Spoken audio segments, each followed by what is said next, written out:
Bonjour chers amis, on se retrouve pour l'étude de nos deux halachot du jour. Nous sommes dans Hilchot Netilat Yadayim, 4e chapitre, donc les ablutions des mains. Et nous sommes à la halakha 33 et 34. On avance, Baruch Hashem. Alors 33, Tsarich Leizer Shelo Lagad Beshok O Berer. Faut faire attention de ne pas toucher le genou, ou bien alors la hanche également, ou bimkomot amechusim shebekufo, tous les endroits qui sont cachés dans le corps. En général, le genou, il est couvert. Pour les hommes, par le pantalon, pour les femmes, par la jupe, n'est-ce pas? Pareil pour la hanche, d'accord? En général, c'est couvert. Donc ces endroits-là, il faut faire attention de ne pas les toucher. Si on les touche, on avait expliqué qu'il faudra faire netilat yadayim sans bracha.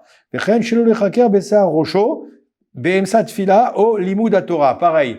Il faut pas se gratter la tête sous la kippa. Vous voyez, sous la kippa. Je vais enlever ma kippa, je vais me gratter la tête et je remets la kippa. Ça, on peut pas le faire. Si je fais ça, normalement, je suis obligé de m'interrompre pour aller faire netilat yadayim parce que ça fait partie des parties qui sont cachées dans le corps puisque ma kippa est toujours sur ma tête. Donc si alors, en général, vous verrez que les religieux, ils se grattent toujours comme ça, sur la kippa. Vous voyez? Parce que ça, sur la kippa, c'est possible.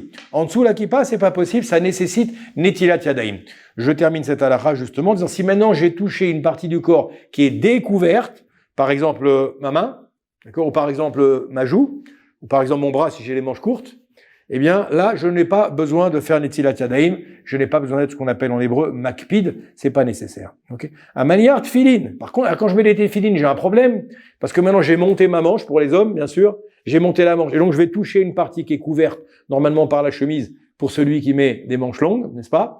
Je vais toucher normalement, donc c'est un problème, il faudrait que je me lave les mains. On nous dit non. À manière tefilin, mutar lo lingoa bizoro be'et shekosher tefilin ven sarel itol yadav. On n'a pas la nécessité de faire netilat yadayim. Quand je vais faire le nœud des téfilines, vous savez, pour les hommes, on va serrer comme ça le téfilin au bras. Donc je suis dans les parties qui sont vraiment couvertes, qui plus est pas loin de la, comment on appelle ça, de tous les bras là, l'aisselle, voilà.